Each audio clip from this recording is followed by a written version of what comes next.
June மாதம் 22ஆம் தேதிக்குரிய பரலோக மன்னா 1 கொரிந்தியர் 4ஆம் அதிகாரம் 2ஆம் வசனம்.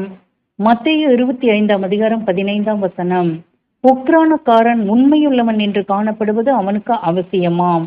வசனத்திற்குரிய விளக்கம். மத்தேயு 25ஆம் அதிகாரம் 15இல் இரட்சகர் சொன்ன தாளந்து நம் எல்லோருக்கும் ஒரே விதமானதுதான். இது தேவனுடைய ஜனம் நீதியுள்ளவர்கள் என்று தீர்க்கப்பட சகலருக்கும் அருளப்படும் தெய்வீக கிருபையின் ஆசீர்வாதம் ஆகும். இந்த ஆஸ்தியின் அளவில் வித்தியாசங்கள் உண்டு. இது பொதுவாக பிதாவாகிய தேவனால் கொடுக்கப்படும் வசனமும் ஆவியுமே. நாம் நீதிமானாக்கப்படுவது பிதாவினுடைய காரியமாக இருந்தாலும் இது கிறிஸ்துவின் மூலம் பெற்ற பரிசு. ஏனென்றால் தம்முடைய சொந்த, அதாவது பரிசுத்தமான இரத்தத்தை இதற்கு கிரயமாக கொடுத்திருக்கிறார்.